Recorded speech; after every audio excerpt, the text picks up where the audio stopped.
This podcast is brought to you by Squarespace. Squarespace is the all-in-one website platform for entrepreneurs to stand out and succeed online. I've been a Squarespace user for many, many years. Soundslikeacult.com is a Squarespace website, and updating it is super easy thanks to Squarespace's features, including their design intelligence, which combines 2 decades of industry-leading design expertise with cutting-edge AI technology. Squarespace Payments is also an iconic feature, and if you are a content person, Squarespace makes it possible to sell images, courses, blog posts behind a paywall. Head to squarespace.com for a free trial. And when you're ready to launch, go to squarespace.com/cult to save 10% off your first purchase of a website or domain using code CULT.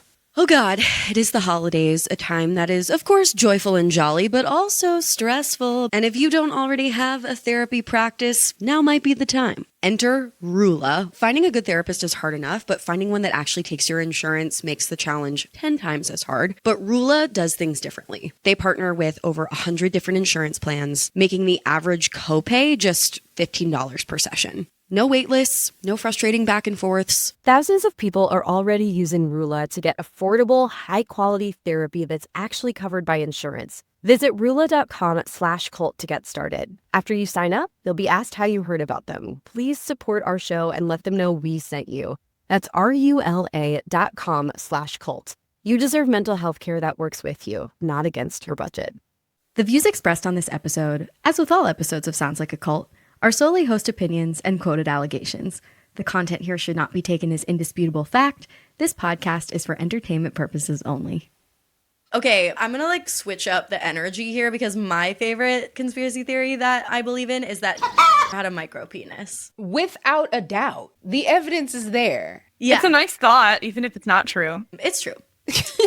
Okay, next question. This is Sounds Like a Cult, a show about the modern day cults we all follow.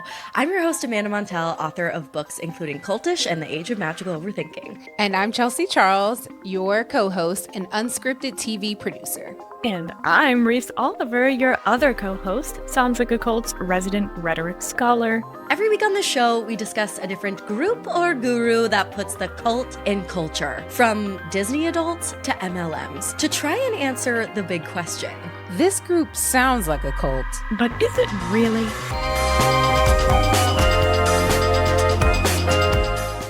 And if so, which of our 3 cult categories does it fall into? A live your life, a watch your back, or a get the fuck out? After all, cult influence falls along a spectrum, and it doesn't always show up in the places you might expect it. Sometimes your very own favorite parasocial disembodied voices can be cult leaders. Today we have a very special end of year episode.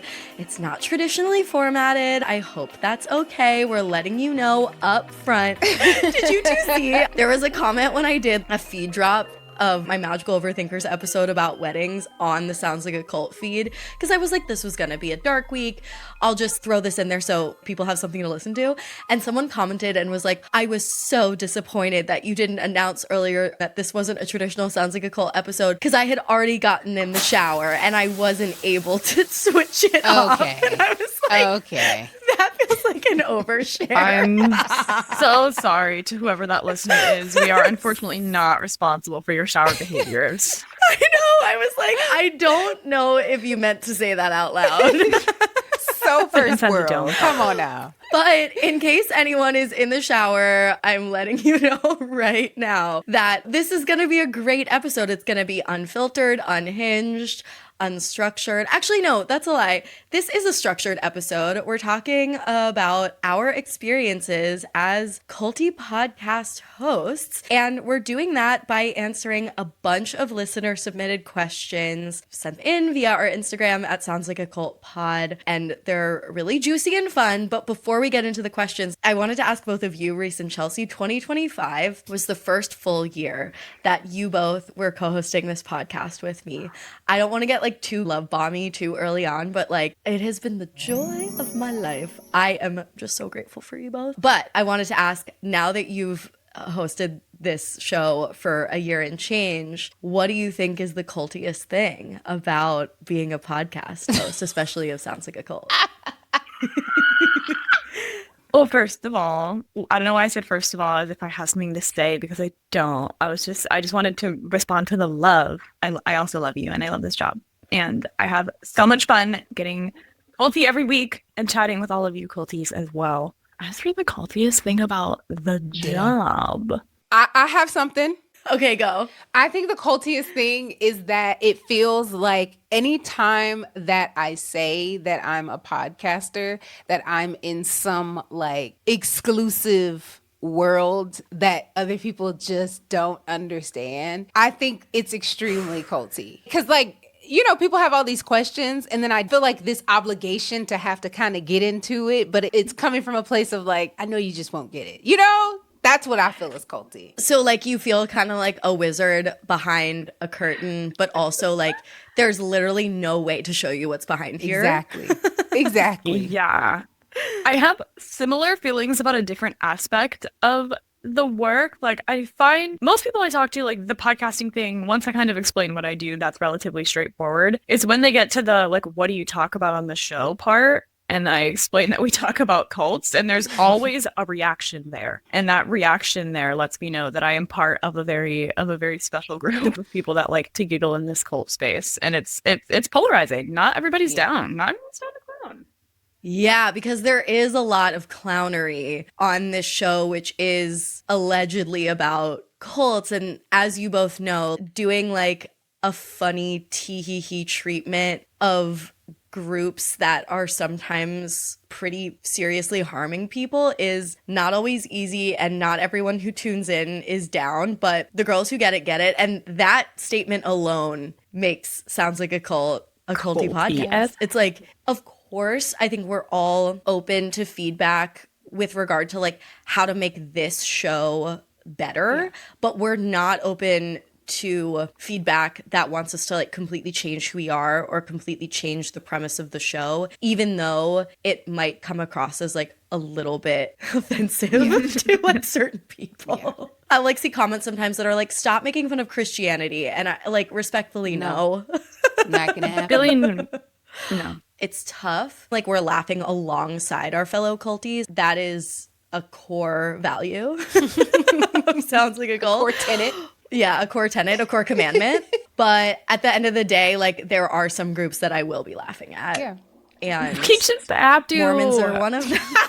And the whole point of the show is like, honestly, the more you're able to laugh at yourself, the safer you are. So why are you getting so stressed about it anyway? Like, I feel like if you can't laugh at yourself, then like, I don't know. Maybe it's just hitting a little close to home for you and you feel a little attacked. Yeah. And this is a humbling show, as we've all, like Chelsea and I just got off a recording about the cult of Pilates. That's a scoop for 2026. And it was humbling for me. Yeah. I'll speak for myself. As someone who's been to exactly one Pilates class, I believe you. Yeah, I'm fully in that group. Okay, so now we're going to get into this long list of listener submitted questions. Thank you so much to everybody who asked us a little something about our dynamic, our regrets, our favorite cults, etc. And yeah, like cozy in. It's the end of the year. We've had a big year. We've released more Sounds Like a Cult episodes this year than ever in the show's history. It's been a maximalist year. Thank you, culties, so much for tuning in. And thank you both for your very hard work. I am tired. So it's time to make a cup of tea and get under a throw blanket and listen to an episode that's like a little more breaking the third wall. Oh my God. I'm like triangular Carrot room. in Mean Girls when she's like, I have a fifth sense. Breaking the fourth wall. Okay. So the first question goes, how did we all meet? So I slid up in Amanda's DMs after being a cult listener for a while, obsessed with the format, obsessed with the content, and I saw that there was room for me to slither in. That's my favorite word right now. And I DM'd Amanda, pitched myself. It was after a few glasses of wine. Didn't think that anything would come of it. And she responded like the next day, and I don't know. It was kind of crazy. It was just one of those like kismet situations where I was like, I'm going to put myself out there. And now here we are. That's what I'm saying. Like, that this is all so serendipitous because like no one has ever slid into my DMs being like, can I co-host the show? Just a perfect That's stranger. very admirable. Yeah, it was like a crash course in shooting your shot. And I was just like, what are the odds that like the only person to have ever done this would be right? And then we had like a bunch of conversations over Zoom. And I guess that was 2 years ago almost. Which is crazy like, as hell to even think about. Yeah, Wow. that it is. But it's just amazing to me how well we all click. Yeah, Chelsea and I met because she slid into my DMs. It's crazy. I feel like our lore is somewhat similar. I think it's pretty infamous. Yeah. We've told it at our LA live show, I believe. We told the culties how we met. But for those of you who don't know, I too was just but a humble listener and a reader of the books. And through being parasocial, an online rapport was formed. An intern was needed. I stepped up. The rest is history. And you came to a Sounds Like a Cult live show. I did. In like I came December to a live of show. 2022. Dude, I revisited that photo recently. It freaked me out because like it was such a representation of the passage of time. You look so baby. Like you were 19. I was 19. Or younger, and you look so young. I don't know if I'm like delusional. I feel like You look a lot younger in the picture too. I'm like seeing it in my brain as we're talking about it. God damn it. I'm like, I haven't aged today. She's like, I'm ageless. You're like, and Reese is like, no. I'm not saying you look old. I'm just saying I think it might be because I look younger, like in the picture. Stop it. You know, I'm not trying to call you old. No, I'm okay with aging a little bit. Just a tinge. That's what I'm saying. We were talking about the other day. The three of us were talking about how we feel Amanda was always meant to be in her 30s. And that's just what I'm trying to convey is like, I feel like now you're settled into the 30s woman you're supposed to be. Oh, thank you. Yeah, no, I was only just barely 30. So I hadn't quite hit my stride. And Chelsea and I are both the exact same age. And Reese is like our daughter and our mother and our sister. Oh, Freud Like would the have holy, a fun the- time the- with that. Jesus Christ. Yeah. I don't know what to say. It's like very strange how nice our dynamic shaped up considering that we didn't go to college together. We didn't grow up together. Literally the podcast brought us together. Dude, every time I hear Drake's song, No New Friends, I have never not resonated with a song as much as I have not resonated with that song. Yeah. Because what are you even talking about? Yes, new friends. So let's keep moving down this glorious list. Amanda, Chelsea, has there ever been a watch your back cult we've discussed on the pod that you have wanted to join afterwards? Ooh, that's a great question. It's an interesting question because I feel like some of the cults we discuss on the show, I just have the ick the whole time, like trad wives or Waldorf schools, whatever. Mark Zuckerberg. Sometimes the ick gets worse. But then sometimes as we're talking through even a watch your back level cult, I find myself like jealous of the sense of connection that the people within it have because for whatever reason, like the flavor, the aesthetic, the sense of unity that particular group has really does it for me. And there have been a few of those. I would say some of the like witchier, more spiritual cults have made me want to lean into my more mystical side. Like our Halloween episode this year, the Cult of Etsy Witches, which I think actually maybe that was a Live Your Life. But yeah, groups like that where it's like ultra feminine, kind of mystical, especially during these crisis-ridden times. Those groups make me kind of want to lean in. Oh, and of course, the Cult of Labubu. I did a live show in Canada earlier this year, and I was so anti-Labubu. And then a cultie listened to our Labubu episode, learned what Labubus were from that episode, fell in love with the Labubu, and that was our fault, and then brought me a Labubu at this live show. Yup. And now I lowkey like that Labubu. It's wearing a little beaded choker that says cultie. And so I like reverse indoctrinated myself. So I guess Etsy Witches and Labubu. Dude, with shame. it's also so interesting to think about how what we put out is all like up to the interpretation of whoever is receiving, because we course. got so much shit for that episode from some people, and then other people were like, I discovered Labubu, and even though you talked so much shit about Labubu, it made me want it more. So much so that I'm gonna buy you one. Yeah. It really doesn't even matter. It's just the fact that you're putting it in front of people's face. Any semblance of nuance is just beyond. Yeah. I mean, that just goes to show like how inherently addictive Labubus are, that someone could talk shit about it for an hour and still no one wants it less. Literally made in a lab to be a culty totem. Plastic crack. What about you two? Chelsea. Boarding schools. Ooh. Without a doubt. It intensified your fire. Yes, it made me so fiery upset passion. that I didn't get to partake because of all the rituals. You already know. Y'all know. I'm the most susceptible to cults in our fabulous trio. And for me, when we were talking about boarding schools, I was like, yes, man, I should have. I'm dead. Come on, I'm bye. dead. Yes, it's like I saw on our Chick-fil-A episode that someone commented that like unfortunately that episode just made them crave Chick-fil-A, and like the Dance Moms episode that we recorded just made me want to watch Dance Moms. Like yeah. it's this podcast, unfortunately, like it's maybe doing the opposite thing it's meant to do. It's like all press is good press. Yeah. The first step to recovery is awareness of the problem.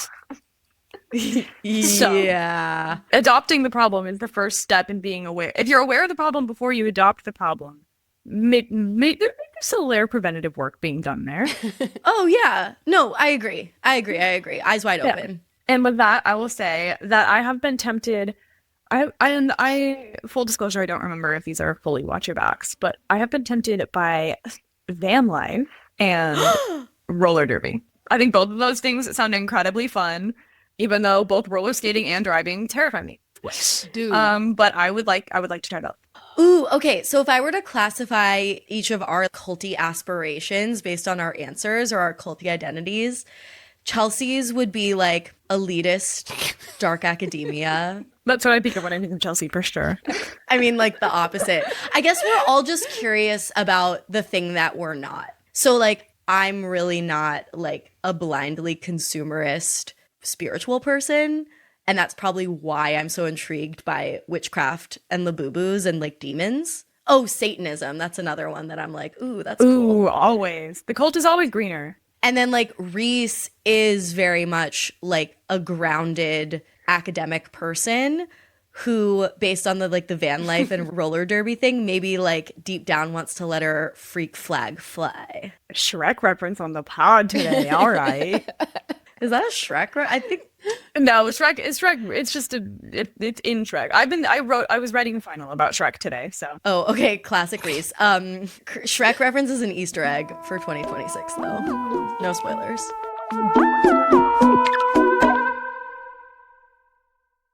This podcast is brought to you by Squarespace. Squarespace is the all-in-one website platform for entrepreneurs to stand out and succeed online. So whether you're just starting out or managing a growing brand, Squarespace makes it super easy to build a beautiful website that represents you, to connect with your audience, and to sell absolutely anything from products to content to time. I've been a Squarespace user for many, many years. Soundslikeacult.com is a Squarespace website, and updating it is super easy. And that is thanks to Squarespace's features, including their design intelligence, which combines 2 decades of industry-leading design expertise with cutting-edge AI technology. Squarespace Payments is also an iconic feature that allows you to sell one-time only purchases or subscription-based purchases to your audience using the payment method that is most convenient for them. I've even used Squarespace Payments to sell books at a live event that I did for Sounds Like a Cult, just right there on the spot in person, which was really convenient. And if you are a content person, Squarespace makes it possible to sell images, courses, blog posts behind a paywall. Literally anything you want to do with a website can be done with Squarespace. Head to squarespace.com for a free trial. And when you're ready to launch, go to squarespace.com/cult to save 10%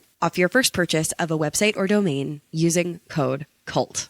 Oh God, it is the holidays, a time that is, of course, joyful and jolly, but also stressful. And if you don't already have a therapy practice, now might be the time, especially with a service that makes it affordable and accessible. Enter Rula. Finding a good therapist is hard enough, but finding one that actually takes your insurance makes the challenge 10 times as hard. That's honestly where most online therapy platforms fall short. Many don't work with insurance at all, which means you're stuck paying out of pocket the full entire price. But Rula does things differently. They partner with over 100 different insurance plans, making the average copay just $15 per session. This is real therapy from licensed professionals at a price that actually makes sense. Some online platforms just match you with the first available person, but Rula actually takes into account your needs and desires. No wait lists, no frustrating back and forths. Rula makes it possible to find a therapist who is accepting patients now, and they can offer you an appointment as soon as tomorrow.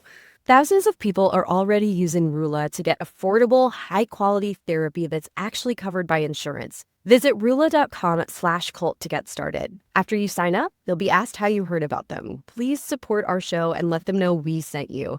That's rula.com/cult. You deserve mental health care that works with you, not against your budget.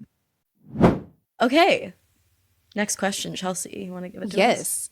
Have you seen the Netflix show Wayward? What are your thoughts? So the Netflix show Wayward is a Mae Martin show inspired by the troubled teen industry that a friend of theirs unfortunately had an experience with. Mae Martin, friend of the pod, was a guest years ago on our Cult of Stand-Up Comedy episode. I have seen a couple episodes of Wayward, and I was actually a consultant on the show very briefly when it was first being developed and written like 3 years ago. Wow. So I'm biased, but I think it's a pretty well executed show. Anyone else seen it? Not I I. haven't seen it. Well, there you go. We'll have to add it to the list. Right. My watch list. Yeah, definitely. The culty watch list. Oh, maybe we can all say like our favorite culty TV shows or movies of the year. I, of course, loved the latest season of the Dallas Cowboys cheerleaders. Oh, that's another watch your back that like just recording our episode on the Dallas Cowboys cheerleaders made me more obsessed with them. I would do it. I would try if I were athletic. Yes. I have my eyes glued to those Mormon wives, as does most of the country. Oh my God. There's so much Mormon wives drama happening right now. And I do feel like for the first time, I'm kind of getting the housewives thing where it's like my whole life I've been like, why are you interested in this? It is so clearly so overtly manufactured. And then that is exactly what is happening right now. And I'm still every day online like, oh, wait, there's going to be an Orange County, California spinoff? What? Which, by the way, I will be tuning in. Oh my God, it got you. I'm glad to hear that you're susceptible to something. I'm screaming. This is just because it's fresh on my brain, but the P. Diddy documentary. Oh, yes. Oh my God. Yes. I binged that in one night, which I don't recommend just like emotionally that anyone do. No, hell no. Unless you go into your prayer closet immediately following, because listen. I got to build one of those.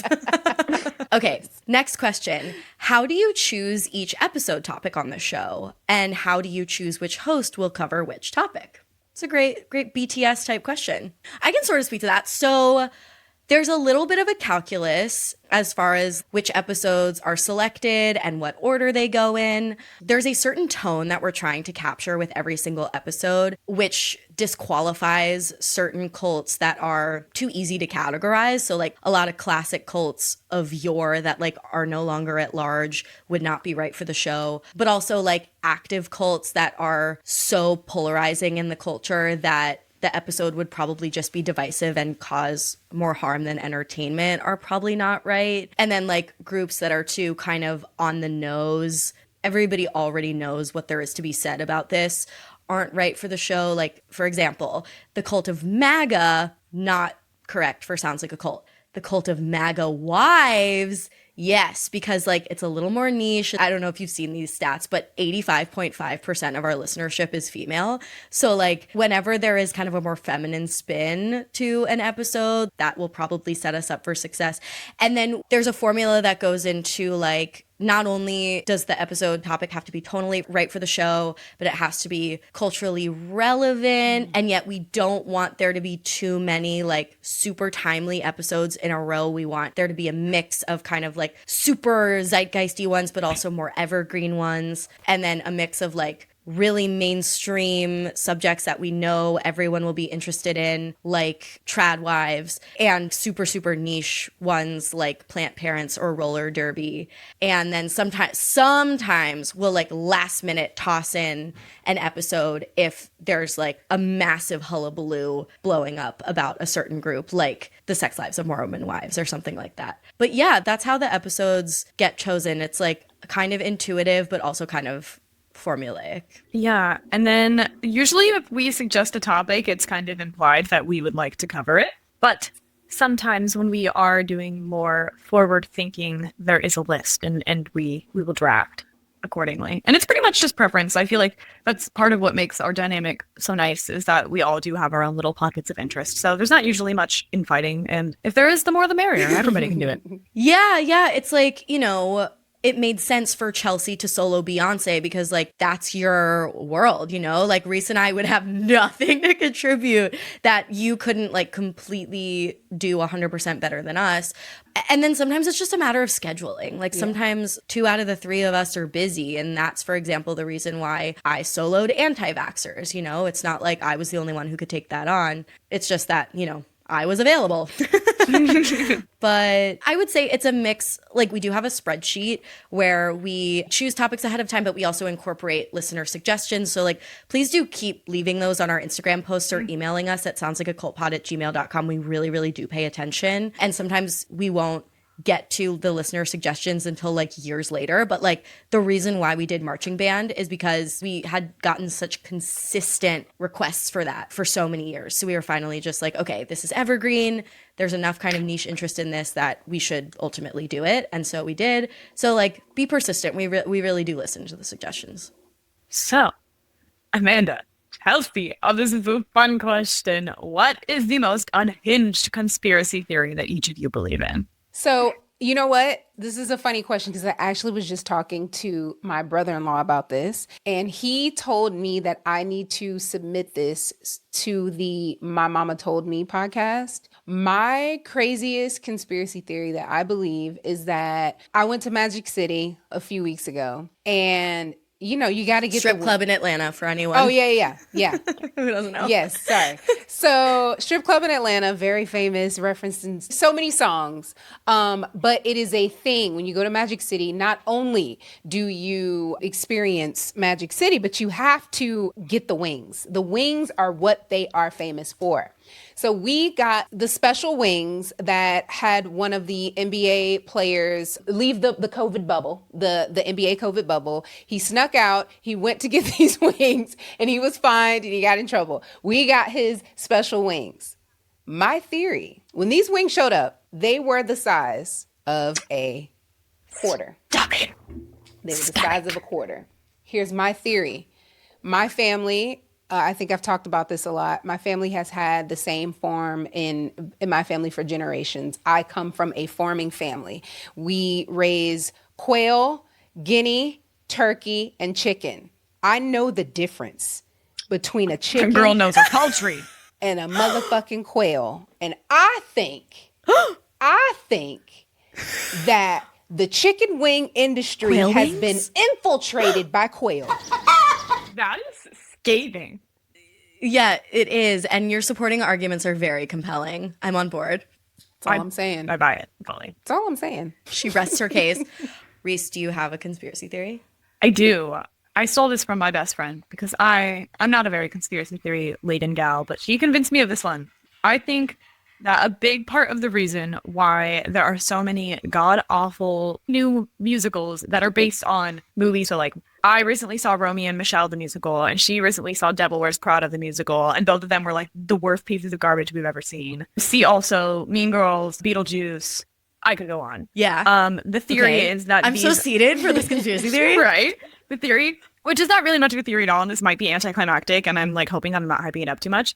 But the theory is that these shows are not being written and produced like to actually be put on and to garner audiences, but they're pretty much just being made to sell performance rights to middle schools and high schools. And like that's why all the songs are so shit, because they're written for 13-year-old girls to sing and post on TikTok and so on. Oh, I believe that 4,000%.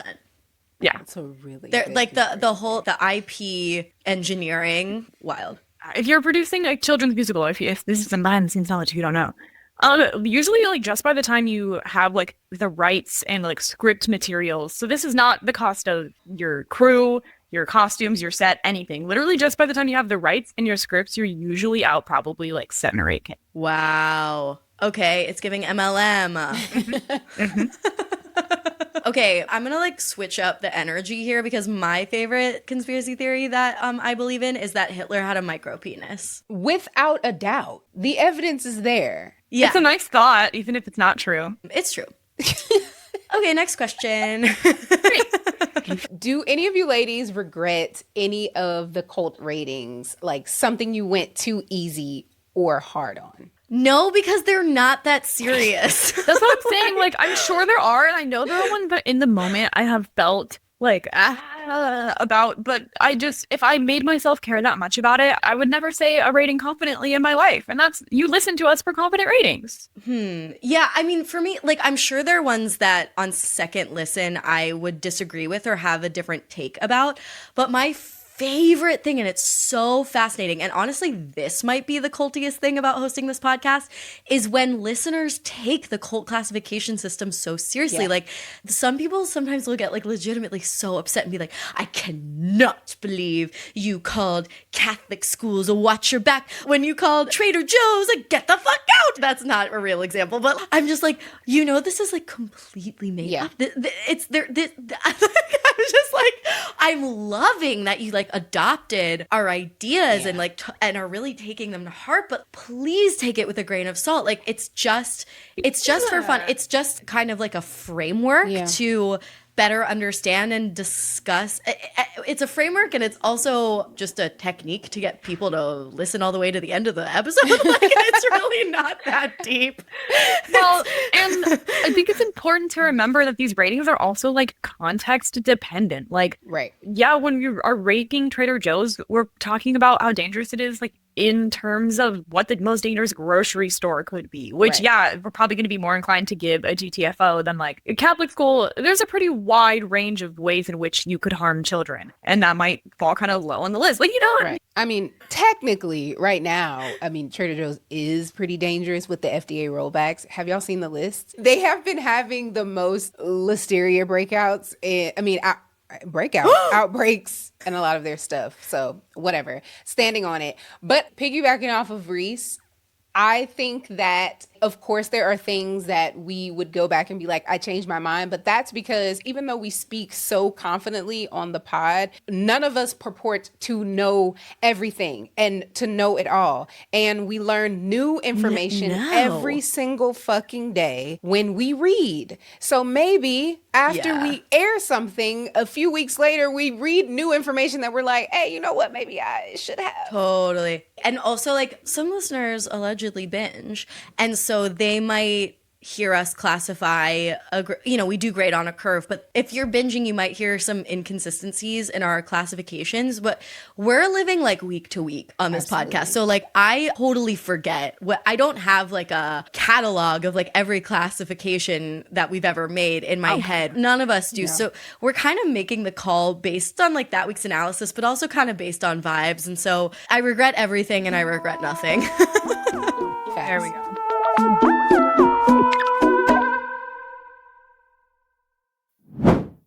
Okay. This person asks, what is everyone's favorite cult and why? Cult of Beyonce.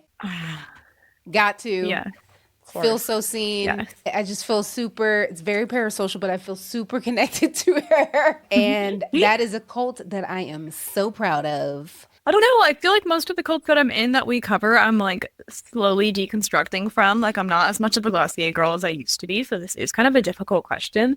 What comes to mind, I think, is Nickelodeon, because I was such like a dyed-in-the-wool Nickelodeon raised child. And like, I feel like it was very foundational to a lot of my humor. So that's obviously not condoning any of the stuff we spoke about in that episode, any of the problematic behaviors. But yeah, that's where my head's at right now. So funny that you immediately both jumped to favorite as in the one that you like genuinely love the most, because I interpreted what is your favorite cult as like what's the one that you ogle the most, the one that is like endlessly fascinating to you. And for me, well, A, it's Synanon because that's the cult that my dad grew up in and is like the seed that planted this whole fascination. But for me, it's also wherever evangelicalism and pop culture intersect. So all the episodes we have on like purity culture, Christian pop music, celebrity mega churches. We have an episode coming up in 2026 about modesty bloggers. Like all of that stuff is my bread and frickin' butter. It's just that juxtaposition of religion and spirituality with the internet and the zeitgeist. Ditto. Did y'all see that new podcast that's coming out? It's a set of twins. One of them is a modesty blogger, and she's like Catholic and all the things. And then the other one is an atheist, and she's like grunge. And they are just going to be not debating, but conversing about the differences in like their belief systems. So fascinating. The everyday conversations you have on your modesty blog. Right. They were talking about their first conversation was yoga, and I was like, ooh. Was it interesting? Yeah, I mean, I think they've got something. I think it's going to be super, super interesting. Oh, yeah. Okay. Hot tip. What do you remember what it was called? No, but I'll find it. Okay. Ooh, Amanda, how many cults can you name in 20 seconds? Oh, Jesus. Is the timer going? I'm going to start it. 3, 2, 1, go. Jonestown, Heaven's Gate, The Children of God, Scientology, The Way International, The Family, The 2x2s, The Mormon Church, the Fundamentalist Latter-day Saints, The Amish. I mean, oh God, I'm like about to spew some problematic things. That was 10.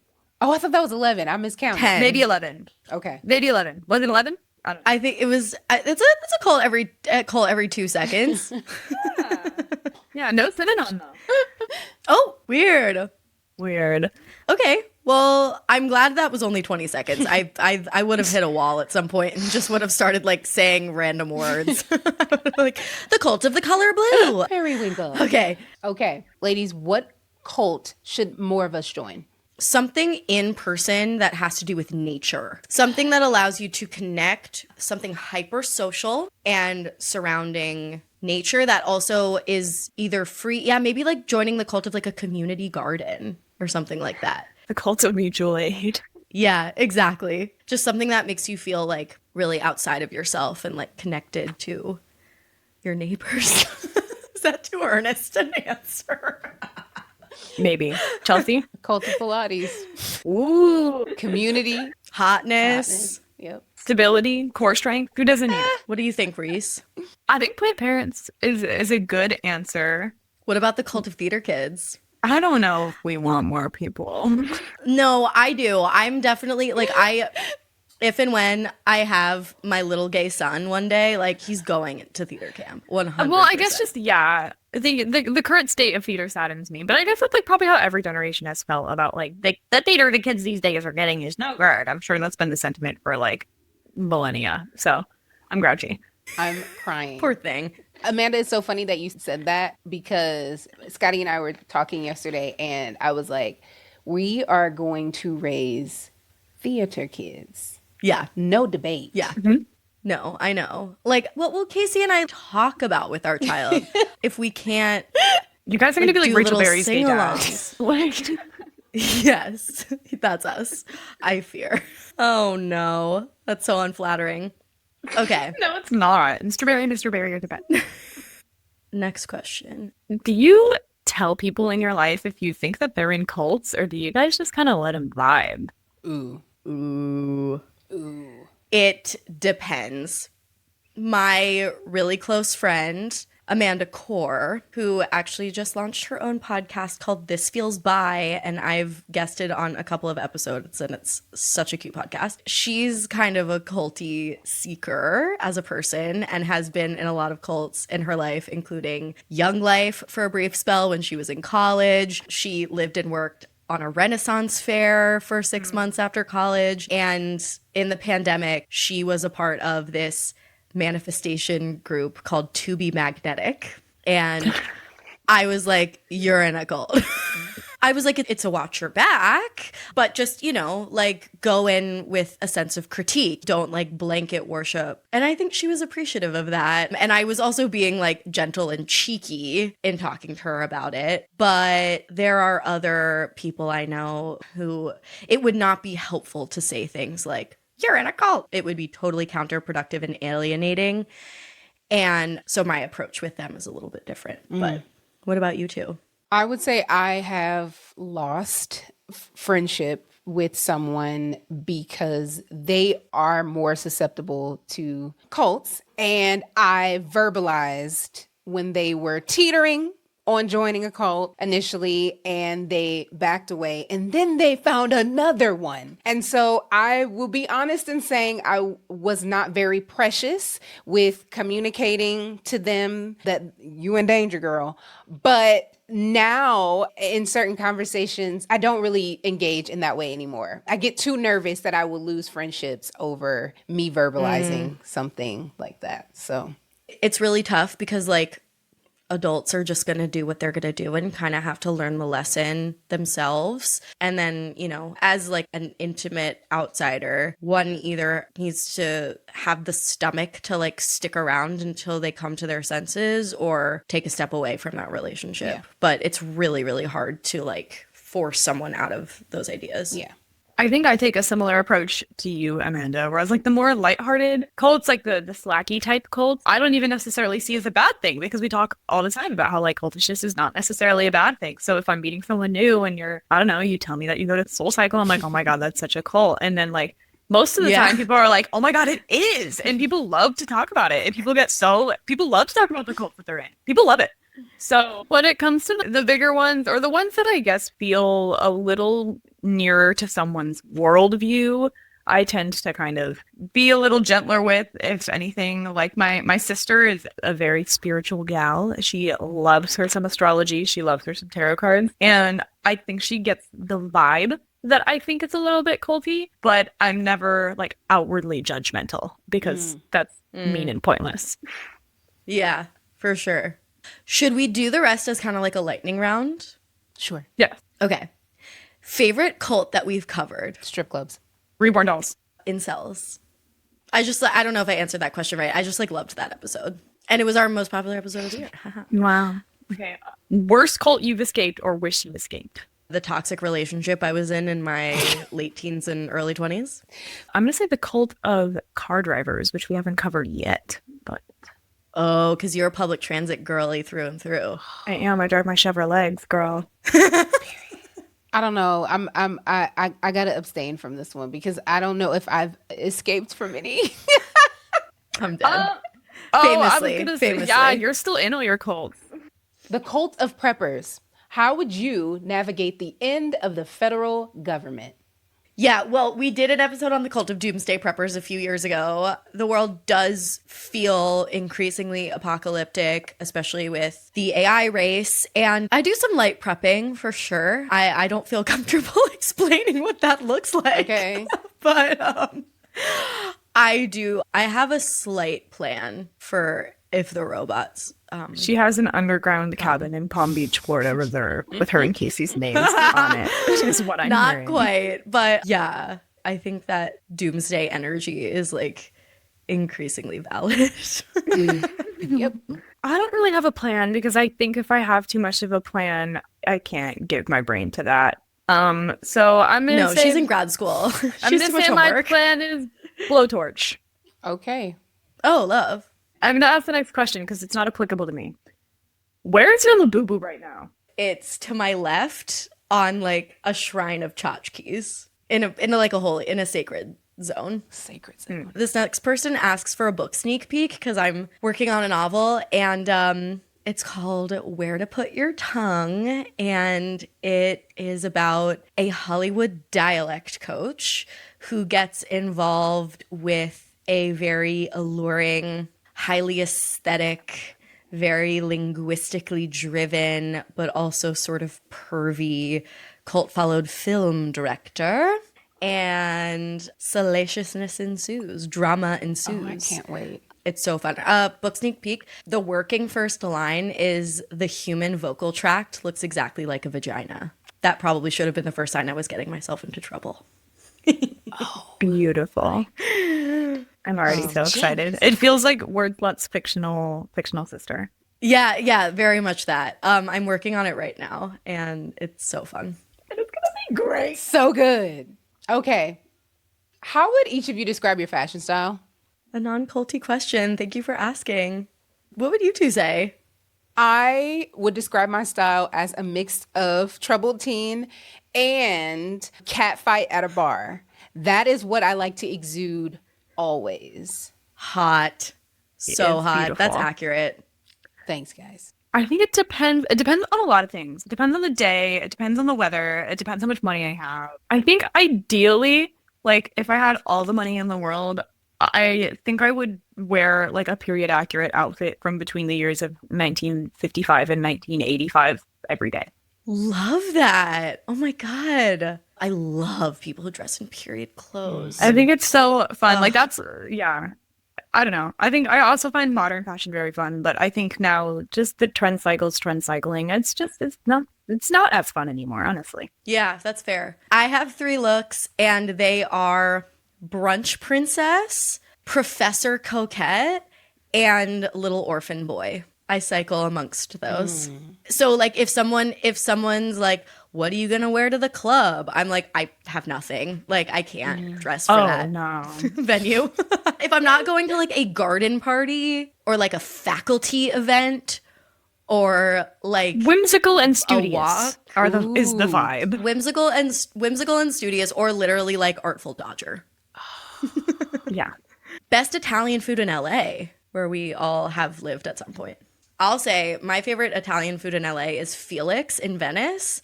And I also really love Spina in Atwater Village. Spina is Great, good. al dente. Spina is good. I'm doing some people. Yeah. I have one final question for you both. And that is, do you think Sounds Like a Cult is a live your life, a watch your back, or a get the fuck out level cult? Hosting this podcast. I'm living my life. Live your life. I feel like I'm living a great life hosting this podcast with you both. What a year it has been. 2026 is going to be fire. We have a very huge surprise announcement that we're going to be making in 2026. So sit your ass down, and that is our show. Thanks so much for listening. Stick around for a new cult next week. But in the meantime, stay culty. But not too culty.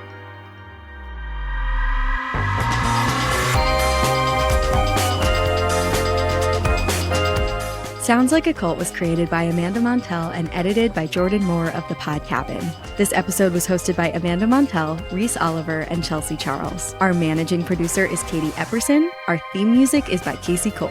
If you enjoyed the show, we'd really appreciate it if you could leave it 5 stars on Spotify or Apple Podcasts. It really helps the show a lot. And if you like this podcast, feel free to check out my book, Cultish, The Language of Fanaticism, which inspired the show. You might also enjoy my other books, The Age of Magical Overthinking, Notes on Modern Irrationality, and Wordslut, A Feminist Guide to Taking Back the English Language. Thanks as well to our network Studio 71. And be sure to follow the Sounds Like a Cult on Instagram for all the discourse at Sounds Like a Cult Pod, or support us on Patreon to listen to the show ad-free at patreon.com/soundslikeacult.